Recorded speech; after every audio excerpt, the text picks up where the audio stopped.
Hello everyone. I haven't made a video for a while because I've been really busy with other things. But I'm making a video today about what's going to be happening in October here in the UK. I'm here in Parliament Square. So as some of you may know, there's going to be lots of things going on from the 1st of October. And I'm basically saying you need to be coming down and participating. So there's a big demonstration. There's going to be tens of thousands of people in London on Saturday the 1st, and the plan is people stay and come out on the 2nd and on the 3rd, and then come and occupy Westminster, this square here, Parliament Square, every day after that until the government concedes that it will stop drilling, licensing and what have you for oil and gas. So yeah, I made a video about 3 years ago now, just before April 2019, and I think about 50,000 people watched it. And I was going, hey guys, you know, if you want to stop the climate crisis, it actually isn't that complicated. You need thousands of people to come to London, and you sit in the roads and you occupy central London day after day. And at a certain point, the government concedes and will make a response.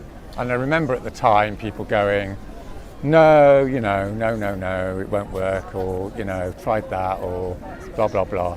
Anyway, as you probably know, it did work, and 10,000 people came to London, and I think there was 1,500 arrests, something like that. And they declared climate emergency, and everyone's going, oh my God, you know, wasn't that amazing? And I was going like, well, yeah, it's not complicated, right? You know, I'm here in front of this building.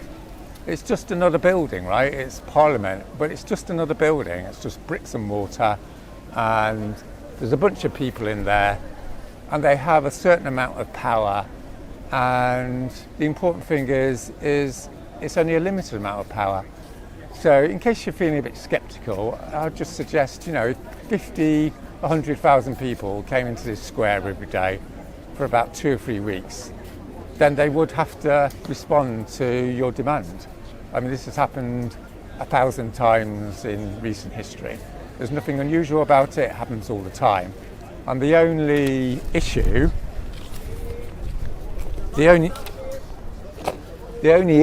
is where's the tipping point, right? So yeah, I'm going to tell you where the tipping point is. So 3,000 people come into this square, you know, day after day, and they cause disruption for 1 or 2 or 3 weeks, and there's about 3,000 arrests, let's say.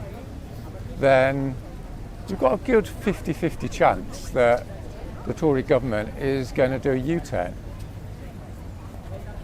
And you might be saying, well, you know, the Tories, they're all powerful. That's all bollocks, with all due respect, right? They just made a U-turn about 2 weeks ago. You know, they weren't going to give subsidies. They weren't going to cap the energy prices. And then they realised they had to, so they did. So our job is to come down on the 1st, bring a sleeping bag, and don't go home. It's as simple as that.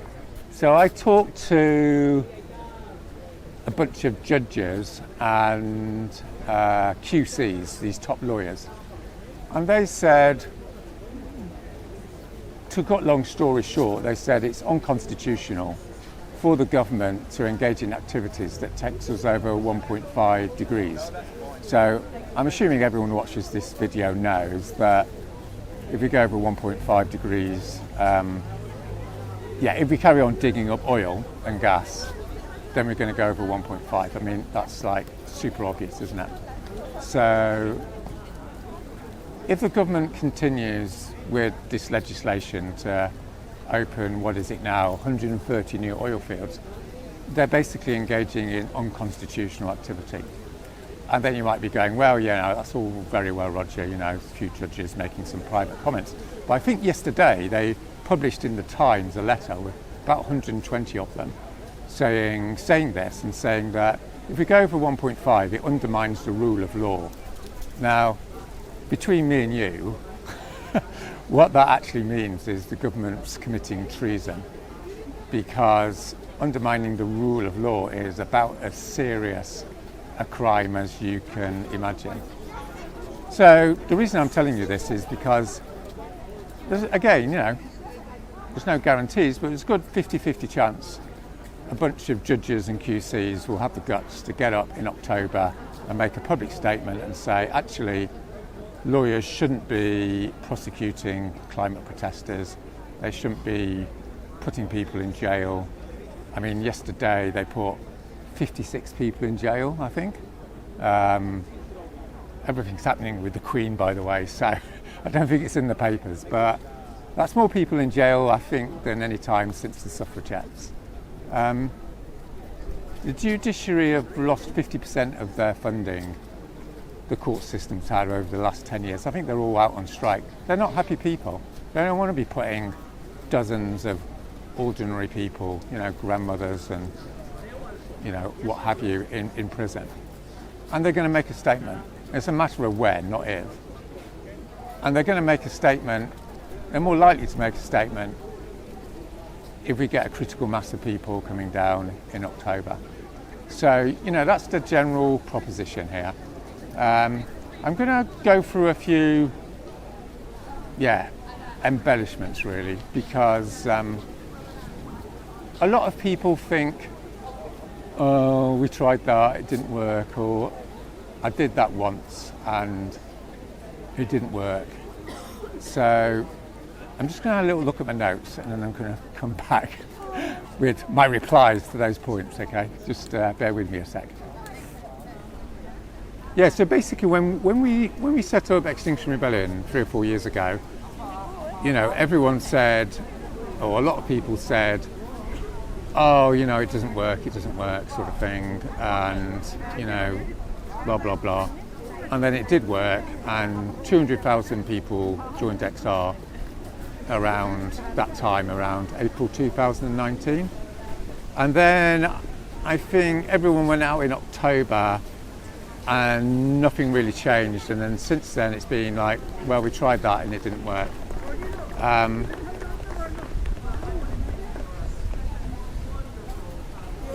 So the reason it didn't work, okay, with all due respect, is because there weren't enough people, okay? The reason it didn't work because there wasn't enough people. I think in October 2019 there was 1,800 arrests. Well, it wasn't enough. Just to use a little analogy, if you go on strike and only 10% of the workers go out on strike and it doesn't work, you don't go, well, strikes don't work. You just go, well, not enough people went on strike. I mean, the RMTs going out on strike, they're always winning their strikes, right? Because a lot of them go out on strike. So we all know strikes work, but they don't always work because you need to get enough people. And we know how many people we need. We need about 3,000 people. It's totally doable. But there's something else going on, which I want to talk about, which is a bit more tricky, which is this idea of, well, it didn't work, or I did my bit, I came out in 2019, I was in the peace movement in the 1980s, I used to go on demonstrations, I don't do that anymore. It's like, we're in an emergency. This is not like a little campaign about a polluted river. This is a complete emergency. And it's not going to get any better. And it's the whole world. You don't have the option to go, well, I did my bit, because it's just going to get worse and worse. And also, there's all this talk about justice, isn't there? I'm in social justice, climate justice. There's 30 million people in Pakistan having to leave their homes in the last 3 weeks. It's like, you have to come down to Parliament and sort this situation out if you believe in any semblance of justice. It's like it just has to be done, doesn't it? It's not like I'm so privileged and entitled that I can make a choice. You don't have a choice. Or at least if you think you believe in fairness and justice, it's a no-brainer, so you have to come down to London, regardless of whether we win, right? Because it has to be done. So don't give me this I did my bit rubbish. Okay? It's just like, yeah, it's a beyond fucked idea, right? This is a total emergency. Millions of people are dying. Billions of people are going to get displaced. The least you can do is come down to London. I know this isn't like, people don't like admitting this, but being involved in resistance is actually quite a lot of fun. And, with these 56 people who have just gone to prison, I think it's a fair bet they're actually feeling quite at peace at this moment because they've done what has to be done. And you've got two options, haven't you? You're going to come down to London or you're not. And as some of you know, I used to be a social scientist, and from a social scientific point of view, I'm 90% certain that those of you that don't come down to London are going to be a lot more miserable than those of you who do. Because actually entering into resistance, coming and sitting in this square, it makes you feel like you're actually doing something, right? It's really miserable deciding something doesn't work and just sitting there waiting to die or whatever you're doing. We've been given this gift of life, and you've got a responsibility and an opportunity to live it to the full. And at this moment in history, living life to the full is to get a grip and go, right, we're going to do something. This is a big adventure. We're going to come down to London, and I'm going to phone my mates up, and we're going to do it. And maybe it won't work, but what the fuck? It doesn't matter at the end of the day, does it? The main thing is you actually get out there and do what you have to do. Otherwise, you're just shitting on all those people in Pakistan and going, no, I've got something else to do that day. And maybe that makes you feel guilty, and maybe you feel a bit put on, but I don't actually care, really. I'm actually being respectful towards you. That's how I look upon it, because I'm just being straight with you. It's an objective situation. You don't sit on your arse when the whole world's about to collapse. And I'm just surrounded, by the way, by all these people who are in this queue. Is it 8-mile queue? I've just been told there's an 8-mile queue to go and see the Queen.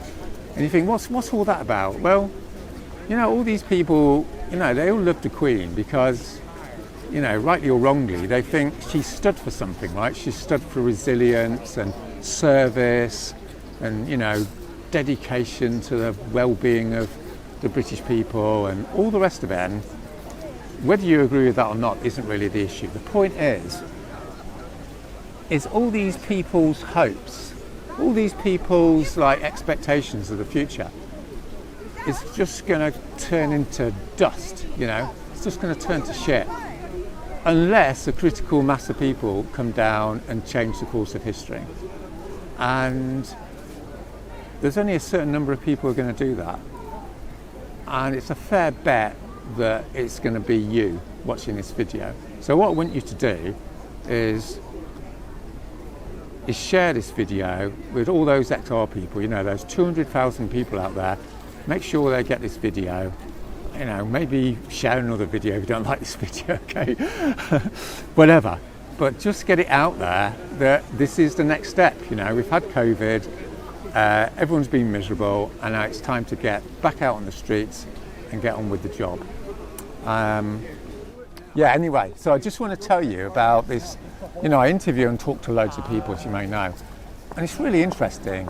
And every now and again, I talk to someone who sort of blows my mind away, and I want to tell you about this Canadian, this indigenous guy he's part of the chief sort of system in Canada. It goes back to, 1700s.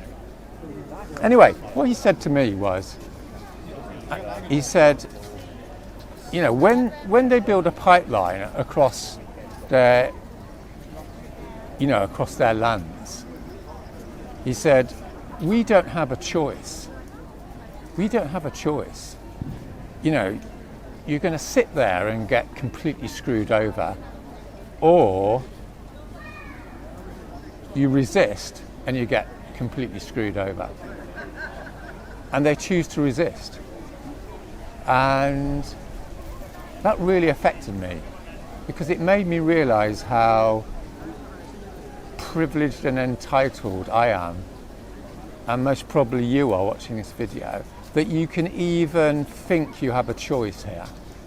You know, you can think that you can be a good person, you know, in solidarity, all that stuff, and not actually go into resistance. So I just want to say to you, there's not a chance in hell, right?